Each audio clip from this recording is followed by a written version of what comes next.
With the release of Black Mesa Zen and the announcement of Half-Life Alyx, there's been some renewed interest in the Half-Life franchise. Hey everyone, Jarek here. I figured this renewed interest is as good of an excuse as any to play through Blue Shift and Opposing Force.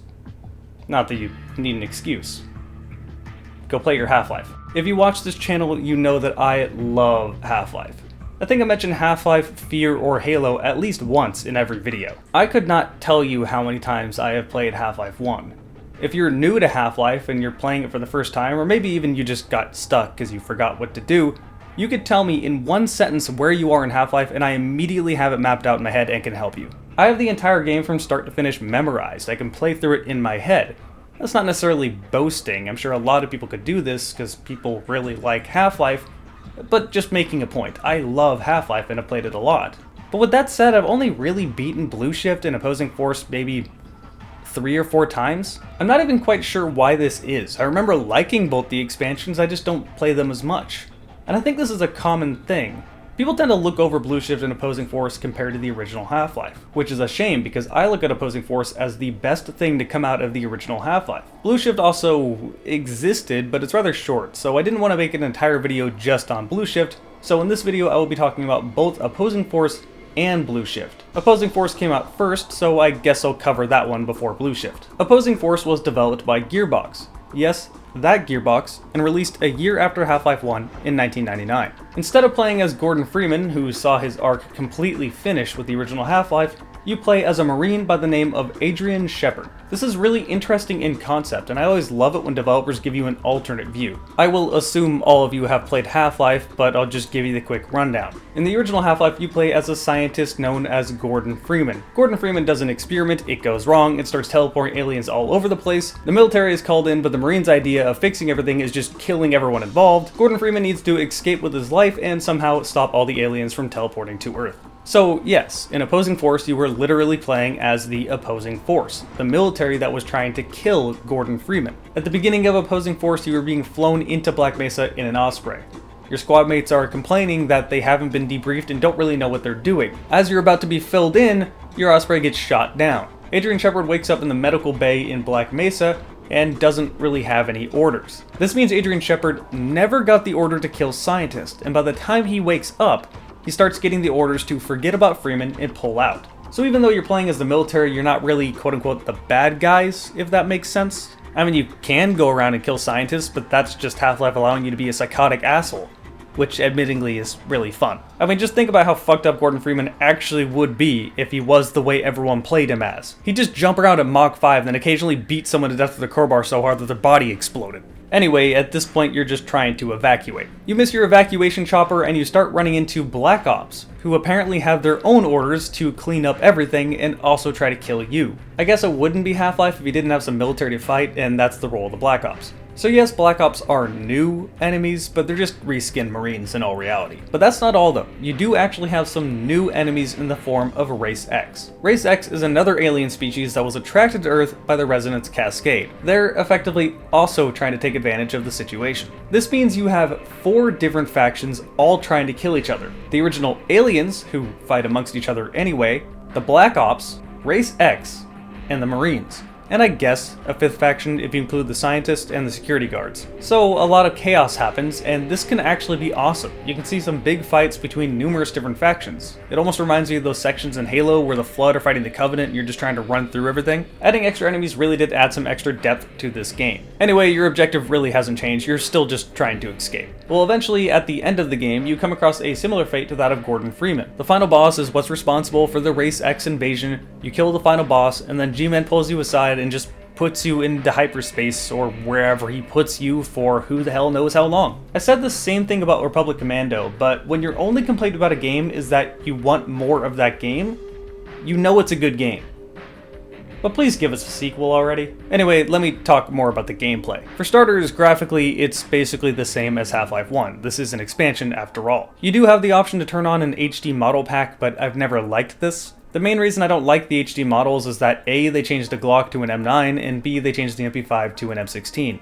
Why? There was just not really any reason to do this. I don't think the M9 particularly looks very good, and the M16 just doesn't make any sense. Yes, it makes sense that an M203 would be on an M16 instead of an MP5, and it does make sense the Marines would be using an M16 instead of an MP5, but why the hell does an M16 share ammo with an M9? To make things make even less sense is that when you get the SAW in this game, it doesn't share ammo with the M16. Plus, I just prefer the MP5 and the Glock, they look better to me. Aside from that, all the other models look fine, so if they just didn't change these guns, I would prefer to use them, but them changing the guns really ruins it for me. There are some other problems I have with the HD models. For example, the scientists and security guards have a better model now, but none of the other textures were changed, so they just kind of stand out and visually it looks inconsistent. So yeah, I've never really liked the HD models, and the game looks just like Half-Life 1 if you're not using the HD models. As for the gameplay, it's pretty much more of Half-Life 1 except for with new content, so it does change that gameplay. I've already mentioned Race X. They're different aliens and they attack you in different ways, so you're going to have to approach them differently than the other enemies in the original game. But there's also a lot of weapons from the original Half-Life that you don't get in Opposing Force, and they were replaced with new weapons entirely.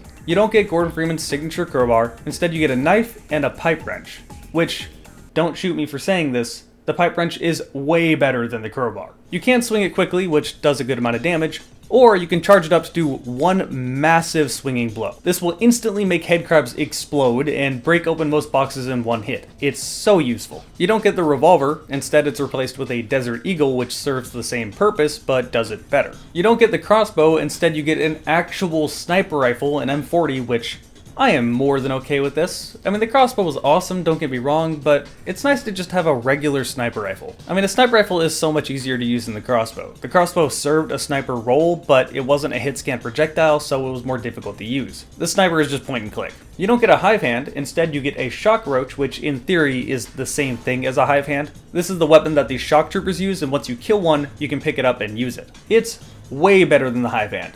It's actually reliable. It will do electrical damage and it also recharges. So instead of it just being a backup when you run out of ammo, it's something you actually want to use, as long as you're not underwater. You also get another living weapon, the Spore Launcher, which I would totally keep as a pet. You feed this thing organic green balls and it spits them at people and makes people explode.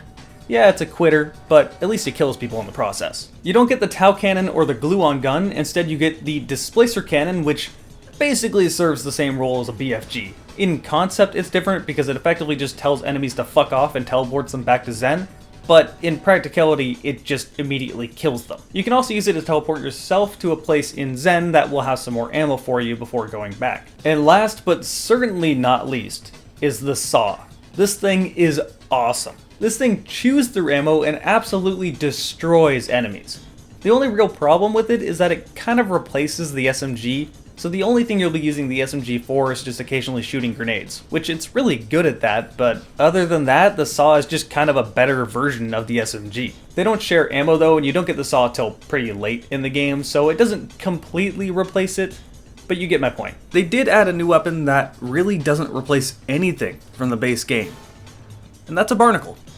Yep, just a straight up barnacle they detached from a wall. You can basically use this as a grappling hook or slurp up enemies close to you and destroy them. I may have had a little bit more fun with this than I should have. So yeah, Opposing Force is pretty awesome. It takes the best parts of Half-Life 1, recreates them, and then adds on top of it. It even has the same boss formula from the original Half-Life. A big bug-like creature is blocking your path, you need to extend a bridge, but you can't because it's in the way, so you have to turn a few valves and knobs and then kill it. And then you can progress. It's the classic big scary monster roadblock with branching pathways to finally get rid of it that feels just as rewarding as the base game. I mean, the format of this boss is so similar to the original tentacle peck beast peckerhead, but I'm totally okay with that. That is my favorite part of Half-Life 1. I would take a boss rush mode with just a bunch of bosses like that. Opposing Force will take you around 3 hours long, which is a decent length for an expansion and is completely worth it. I really would recommend you to play it if you haven't already. Now skip forward 2 full years out of the release of Opposing Force for Blue Shift. Blue Shift came out in 2001, and a lot of people were kind of disappointed. For the record, I wasn't one of those people. I liked this expansion, but there's no denying this is simply not as good as the original Opposing Force. In Blue Shift, you play as Barney Calhoun, the security guard, And yes, the same Barney that you see in Half-Life 2. Again, it allows you to play as a different faction in the Half-Life universe, which is interesting. And I do have to say, the opening of Blue Shift is the best variation of the Resonance Cascade I have seen. There is so much chaos going on. And even before all this chaos breaks out, you know what's coming, you know what's going to happen. Scientists are being dicks to security guards for whatever reason, complaining to them that their systems aren't working as if it's their fault. Computers are literally exploding. Many people are complaining that the Anomalous Materials Lab is pushing their equipment too hard again. In general, this is a fantastic build-up that doesn't take quite as long as the original Half-Life. But from this point on, it doesn't do a whole lot different from the original Half-Life game. You don't get any of the new weapons, you don't see any of the new enemies, you're just fighting the Marines and the base aliens you saw in the original game. In fact, you don't get some of the weapons that you found in the original game, like the crossbow, for example. Opposing Force took around 3 hours to beat, whereas Blue Shift is only half that and will only take you around an hour and a half. Again, you can kind of see why people were a little bit disappointed when it came out.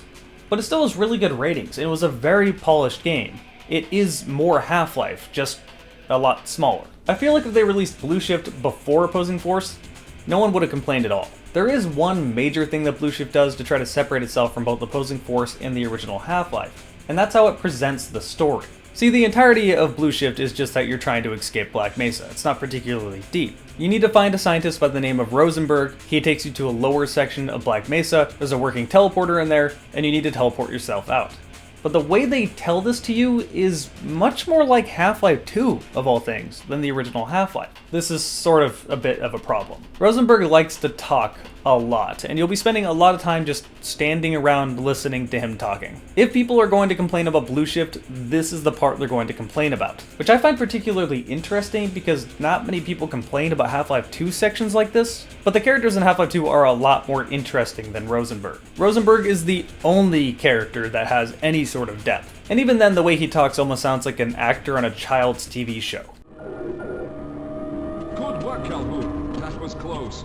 To give you an idea of how much he talks, despite the fact that Opposing Force is twice the length of Blue Shift, the speedruns of Opposing Force are shorter than the speedruns of Blue Shift, meaning that in Blue Shift most of the time you're just sitting there waiting. For a first time playthrough you might get slightly bored, but it's definitely palatable. For repeat playthroughs, it gets a little annoying. What I will say about Blue Shift though is that Blue Shift did Zen way better than anything else involving Half-Life until Black Mesa this year. You do go to Zen in Blue Shift, but the general map layouts feel a lot more like Black Mesa than they did Half-Life 1 Zen. You won't find yourself going from jumping puzzle to jumping puzzle, you won't find yourself stuck in very vertical maps. They almost feel like Zen hallways. And the few jumping puzzles that do exist are just some floating rocks with low gravity. You don't have the super jump to use, and you don't have to wait for spinning platforms to eventually get back over to you. Blue Shift Zen is pretty good, and it really doesn't last that long, so it doesn't overstay its welcome. So yeah, you find Dr. Rosenberg, you charge a battery, you send the battery to him, and then everyone can teleport out. And it's a happy ending. This is the only happy ending in all of Half-Life.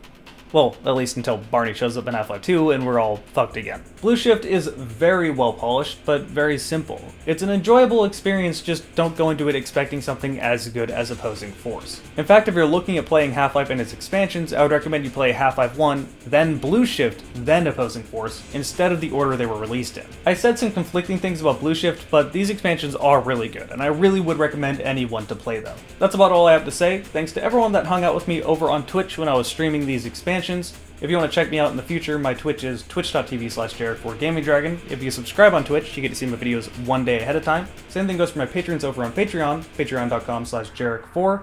Thank all of you guys for watching, and I will see you next time.